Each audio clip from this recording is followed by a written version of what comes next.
Buenos días, mis chicos de undécimo. Voy a retomar la lección pasada precisamente por quizás algunas dudas en los ejercicios que se enviaron e incluso dar la base precisamente para la lección ya o introducción de genética. Entonces vamos a retomar un poco algunos conceptos de la lección pasada. En la lección pasada, primero que nada, hablamos de procesos como duplicación del ADN, transcripción del ADN y síntesis de proteína o traducción. Voy a hacerlo como especie de un resumen, primero que nada, para saber que los ácidos nucleicos, hay que recordarse que los ácidos nucleicos son de dos tipos y esos ácidos nucleicos son los que permiten precisamente que ocurran todos estos procesos.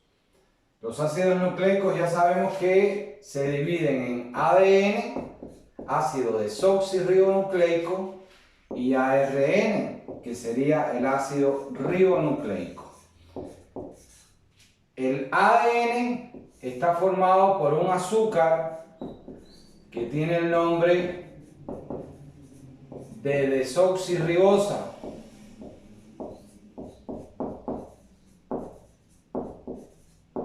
Y el ARN tiene un azúcar cuyo nombre es la ribosa. Estamos hablando de la estructura de ambos ácidos. En el ADN hay bases nitrogenadas.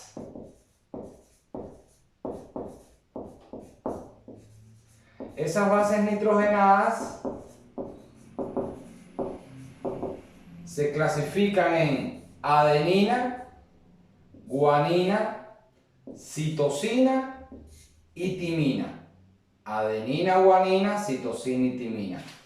Las bases nitrogenadas, vamos a ponerlos acá. Las bases nitrogenadas del ARN van a ser la adenina, la guanina, la citosina y el uracilo. Es decir, que en el ADN estas tres bases son semejantes a la del ARN, pero hay una diferencia entre el ADN y el ARN en cuanto a que el ADN tiene una base nitrogenada llamada timina y el ARN tiene una base nitrogenada llamada uracilo. La forma de la molécula de ADN es como si fuera una doble hélice que se encuentra en el núcleo de la célula formando los cromosomas. Es decir, que los cromosomas no son más que moléculas de ADN que se combinan con proteínas y que forman los cromosomas. El ARN es una molécula lineal que se forma a partir del ADN y en este caso está presente en el citoplasma de la célula. Vamos a ver precisamente que en el citoplasma de la célula existen diferentes procesos. Entonces, lo primero que quiero que les quede claro es que la estructura del ADN y del ARN es muy diferente, de acuerdo al tipo de azúcar, de acuerdo a las bases nitrogenadas, que hay semejanzas, pero también hay diferencias, y que el ADN son dos cadenas que forman los cromosomas que se encuentran en el núcleo, y el ARN es una cadena, a veces lineal, que tiene una función específica en el citoplasma. Conociendo esta diferencia, vamos a hablar de algunos procesos importantes que ocurren a nivel de la célula. Vamos a hablar primero del proceso de duplicación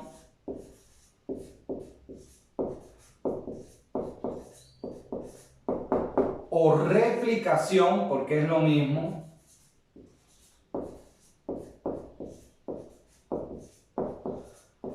del ADN. Es decir, aquí lo que hay es que identificar los procesos. Duplicación o replicación del ADN. Simplemente la molécula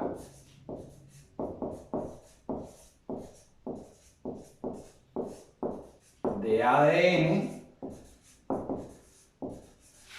forma dos nuevas cadenas.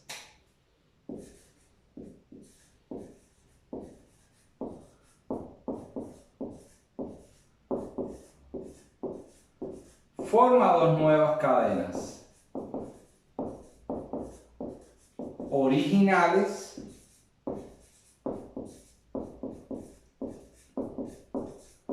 a la anterior. Es decir, que cuando estamos hablando de duplicación o replicación del ADN, estamos hablando precisamente que la molécula de ADN, esa doble hebra que ya conocemos, comienza a separarse una cadena de otra. Y cada cadena, que ahorita lo voy a explicar, origina una cadena semejante a la cadena que le dio origen. Es decir, que el proceso de duplicación precisamente ocurre a nivel de la molécula de ADN. La hebra se separa y esa separación implica que, por complementariedad de bases se formen dos nuevas cadenas. Por ejemplo, suponiendo que estemos analizando solo la estructura de las bases nitrogenadas, supongamos que tengamos un fragmento de la molécula de ADN. Van a acordarse de esto del año pasado. Tenemos la molécula de ADN, la adenina siempre va a complementar con la timina a través de un doble enlace. La timina siempre va a complementar con la adenina. La citosina con tres enlaces con la guanina, al igual que la guanina con la citosina. Y la adenina con doble enlace con la timina. Supongamos que tenemos un fragmento de la molécula de ADN. ¿Qué sucede en la duplicación? Que hay una enzima que va rompiendo, se llama RN polimerasa, que es otra palabra clave dentro de este proceso, que va rompiendo los enlaces y automáticamente la cadena que está formada, decirlo así, la cadena vieja, va a formar otra cadena, es decir, se van a duplicar y entonces vean lo que sucede cuando se forma por complementariedad de bases la nueva cadena. Vean que esta cadena nueva va a ser igual a la inicial de esta molécula. Y esta molécula se vuelve a duplicar y van a ver que tiene las características básicas de la molécula anterior. Es decir, que en la duplicación, vean que ahora esta cadena va a ser igual a esta otra cadena. Es decir, que en la duplicación del ADN, lo que va a ocurrir es que a partir de una molécula inicial, por una acción enzimática, la molécula se va rompiendo y se forman dos nuevas cadenas, pero vean que la información genética no se ha establecido de alguna forma alterada, sino que se mantiene esa información genética. Vamos a ver ahorita que si hay una alteración en este proceso, ocurren las llamadas mutaciones, que en este caso sería génica porque está ocurriendo a nivel de base nitrogenada. Entonces, la duplicación del ADN, por conclusión, debemos saber que es la formación a partir de una cadena inicial, se forman dos nuevas cadenas con la misma información genética. Hay otro proceso que es el proceso de transcripción del ADN. El proceso de transcripción ocurre cuando se forma el ARN, que es un tipo específico. Se le llama ARN mensajero a partir del ADN. Es decir, que cuando estamos hablando de la transcripción, estamos hablando de la formación de una molécula de ARN mensajero. Supongamos que tenemos una porción de cadena de ADN. El ADN, la porción de molécula, se encuentra en el núcleo. Adenina con timina, timina con adenina, guanina con citosina, citosina con guanina, adenina con timina y timina con adenina. ¿Qué sucede en la transcripción? Que a partir de esta molécula, de una de las dos cadenas se forma una molécula de ARN mensajero. En este caso, el ARN mensajero que se forma aleatoriamente de cualquiera de las cadenas, también hay una acción enzimática. Supongamos que es de la cadena que está en la parte inferior de la pizarra. Entonces, si es timina, adenina. Si es adenina, vean que el ARN no tiene timina. El ARN tiene uracilo. Entonces, donde vaya la timina, va el uracilo. Es decir, que a la hora de formarse la cadena de ARN mensajero, que sería esto, estoy hablando de una porción, cuando se forme el ARN mensajero a partir de una de las cadenas del ADN, entonces ese ARN mensajero va del núcleo al citoplasma para participar en otro proceso importante que ahora voy a explicar. Entonces, la transcripción, que sería la formación del ARN mensajero a partir de la molécula de ADN. Simultáneamente en el núcleo de la célula el ADN puede estarse duplicando y también transcribiéndose. ¿Qué pasa con otro de los procesos importantes, que es la síntesis de proteínas? El proceso se puede llamar síntesis o traducción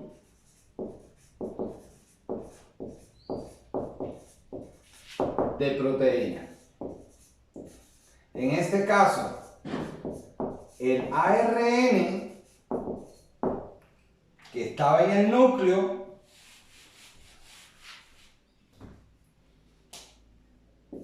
va al citoplasma de la célula. El ARN, que en este caso era ARN mensajero, va al citoplasma precisamente de la célula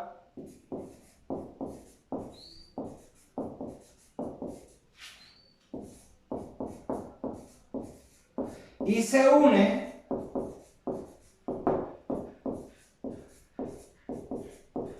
al ribosoma. El ribosoma, recuerden que es una organela donde ocurre el proceso de la síntesis de proteínas. El ARN mensajero llega al ribosoma y también va a haber otro ARN que se llama ARN de transferencia que va también a ir al ribosoma para que ocurra todo el proceso. Es decir, el ARN de transferencia que está en el citoplasma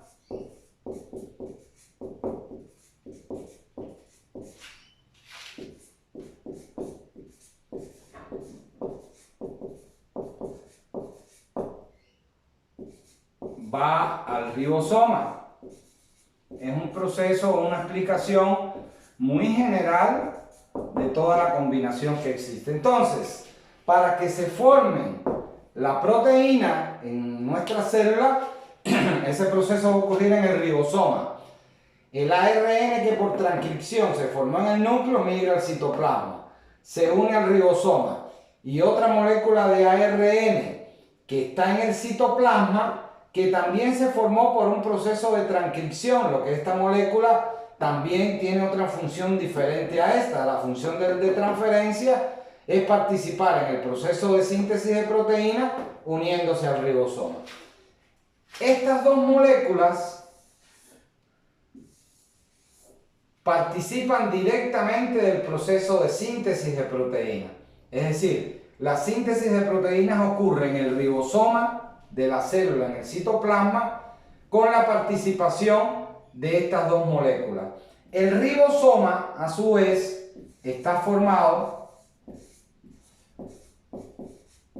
por proteínas, pero también otro tipo de ARN que sería el ARN ribosomal. Es decir, que este ARN conforma la estructura propiamente del ribosoma. Es decir, que hay tres tipos de ARN. ARN mensajero, que se forma por transcripción, ARN de transferencia que participa directamente en la síntesis de proteínas en conjunto con el mensajero, y el ARN ribosomal que forma parte del ribosoma. Estos tres tipos de ARN se forman por un proceso de transcripción. Lo único que siempre se maneja el término de ARN mensajero para evidenciar propiamente el proceso de transcripción. Entonces, duplicación del ADN es cuando la molécula se divide y da origen a dos nuevas cadenas, a dos nuevas moléculas. La transcripción tiene que ver directamente con la formación del ARN mensajero. Y la síntesis de proteína tiene que ver con el proceso donde el ARN de transferencia se une al ribosoma para, en conjunto con el mensajero, formar una proteína específica. Las proteínas se forman en el citoplasma de la célula a partir del ribosoma. Yo creo que con esta explicación nos queda claro las características de los procesos de duplicación, transcripción y síntesis de proteínas. Hay que identificar los procesos, no explicarlos. Entonces, hay palabras clave para cada uno de esos procesos. ¿Qué sucede si hay alteración de estos procesos? Lo que ya conocemos y hemos visto como concepto de mutación. Es decir, la mutación específicamente es una alteración en la información genética.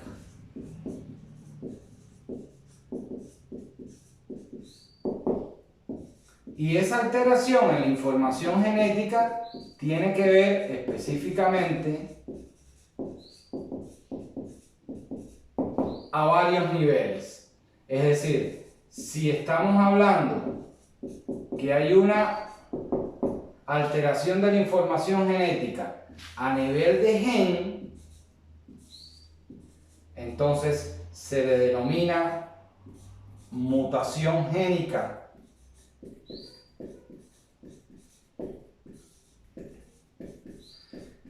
Si existe una mutación a nivel de cromosoma,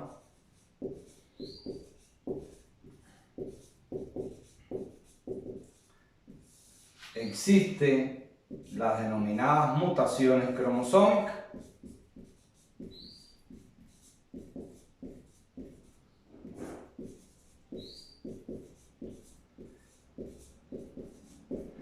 Y si el daño es aún mayor, esa alteración ocurre ya en toda la porción de la información genética de la célula, están las mutaciones genómicas.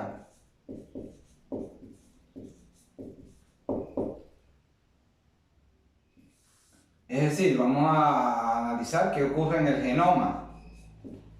Entiéndase por genoma toda la alteración en la información genética, entonces serían las mutaciones genómicas. Espero que con esto se aclare un poquito más la duda que tenían algunos compañeros de la lección pasada. Entonces, nos queda claro los dos procesos y de aquí ya teníamos ya que evidenciar precisamente cada una de las características, ya en la mutación génica, en la cromosómica y en la genómica tendrían que ver ya si hay alguna sustitución, si hay delección, los ejemplos que pusimos en los ejercicios. Todo esto es un resumen de lo que vimos en la lección pasada. Espero aclararle dudas a algunos de los compañeros que me escribieron vía WhatsApp. Y relacionado con esto, vamos a introducir ya los conceptos propios de genética. Recuerden que cuando vimos genética el año pasado, vimos todos los eventos que podrían ocurrir. Hablamos primero de la gran personalidad o el padre de la genética, Gregorio Mendel, con todos sus descubrimientos en su época, y gracias a esos descubrimientos en guisantes se pudo determinar diferentes características que posteriormente, con el desarrollo de la tecnología y la genética y la microscopía, existieron ya muchos más avances. Entonces se dan otros tipos de herencia que se le denominan no mendelianas. Discutimos la herencia mendeliana y las herencias no mendelianas. En este caso, herencia ligada al sexo, herencia de los grupos sanguíneos, herencia incompleta o intermedia. En la lección de hoy lo que voy a dar es unos conceptos básicos de la parte propiamente de genética que también conocemos, pero para irnos aclarando un poquito en esos términos. Cuando estamos hablando de conceptos importantes relacionados con genética, vamos a hablar del genotipo. Estoy haciéndolo tipo resumen porque ya esto nos acordamos. Recuerden que el genotipo es la constitución básica de un organismo.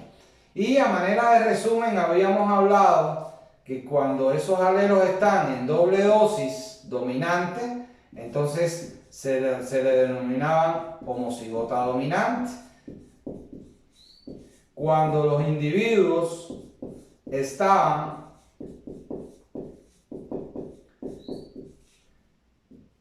un alelo dominante o mayúscula y uno minúscula, se le denominaban híbridos, que en este caso también se maneja el término de heterocigota. Y cuando estaban en una doble dosis, pero en minúscula, se le denominaban homocigotas recesivos.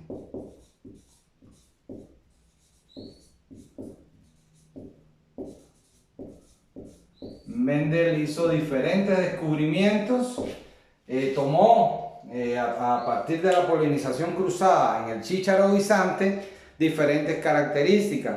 Habían plantas que tenían tallo alto, otras tallo bajo, las semillas eran lisas, eran rugosas, habían semillas verdes, semillas amarillas, y él se dedicó durante 10 años a hacer cruzamientos y ir determinando las características. Entonces el genotipo precisamente está determinado por esas características. Recordar que tanto el homocigota dominante como el homocigota recesivo también se le denominan individuos puros. Y Mendel, por una condición, determinó que la letra mayúscula, sea cual sea, es el carácter dominante. ¿Qué quiere decir carácter dominante? El que más se expresa, el que más se produce precisamente en el cruzamiento. Él lo denominó con la letra mayúscula. Y la letra minúscula era el carácter que menos se expresaba y se le denominó carácter recesivo. Es decir, que el carácter dominante es el que más se expresa y el carácter recesivo es el que menos se expresa en cuanto a cantidad. Demostró que al cruzar semillas amarillas con semillas verdes, la proporción siempre era más semillas amarillas que semillas verdes. Entonces le dio la proporción del carácter dominante a las semillas, en este caso amarillas. El carácter dominante en la actualidad se ve en muchas especies. Los criadores de canarios, por ejemplo, el carácter dominante a veces es el color amarillo o el plumaje amarillo. En la raza de perros Doberman, el pelaje negro domina sobre el pelaje café, y así existen diferentes parámetros precisamente para determinar lo que le llamamos razas. Y esas razas puras precisamente se está hablando de que puedan ser homocigota dominante y homocigota recesivo. ¿Dónde se evidencia todo esto que está a nivel de genes? Precisamente en la expresión física o la apariencia física que pueda tener el individuo, que es el otro concepto que vamos a denominar fenotipo. Recordar que el fenotipo es la apariencia física que va a tener el organismo y que es el resultado precisamente de la interacción con el genotipo.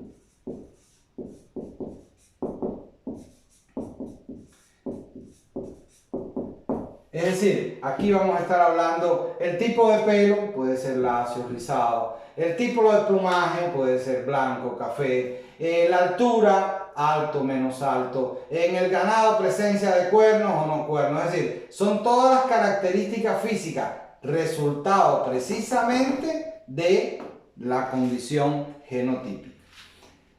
En la herencia mendeliana, que es el primer concepto o el primer tipo de herencia que vamos a trabajar, en la herencia mendeliana hay que tener en cuenta algunas características importantes.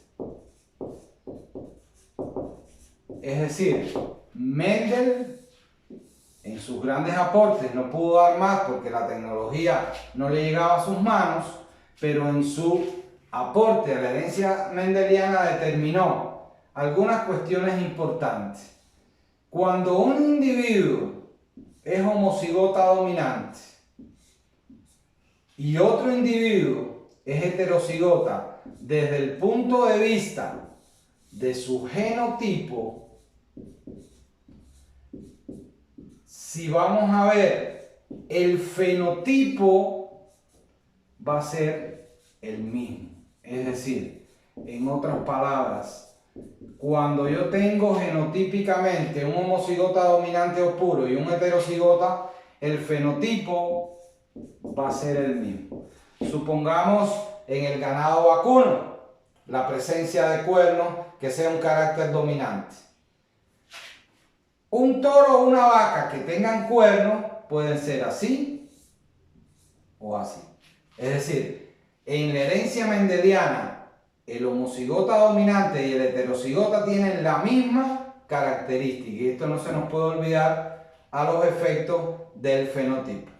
Entonces, cuando vayamos a hacer los cruzamientos en la próxima lección, vamos a tener en cuenta que esta condición no se nos puede olvidar. El homocigota dominante y el heterocigota siempre van a tener el mismo fenotipo. A diferencia del homocigota recesivo. Si estamos analizando la presencia de cuernos, entonces este sería un toro o una vaca sin cuernos, en el caso de que los cuernos sean un carácter dominante. Entonces, esta condición es muy importante a la hora de analizar los cruzamientos de herencia mendeliana. Y por otro lado, saber que los objetivos nuestros, vamos a analizar para la herencia mendeliana dos tipos de cruzamientos. Los cruzamientos monohíbridos,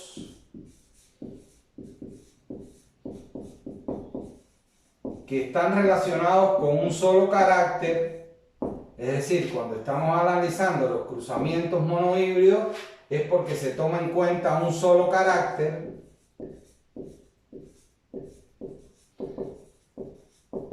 Y vamos a tener en cuenta también los cruzamientos dihíbridos. Los cruzamientos dihíbridos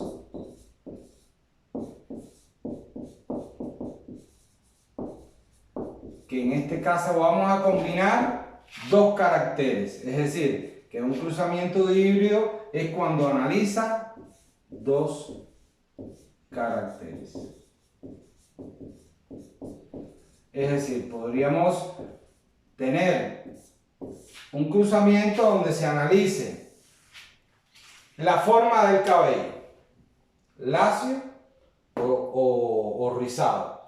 Pero podemos tener un cruzamiento que analice la forma del cabello, lacio, rizado, y el color de ojos, azul y pardo.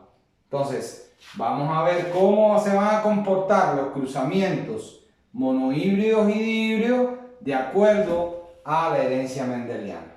Con esta pequeña explicación termino la lección. Voy a mandar algunos ejercicios básicos de genética.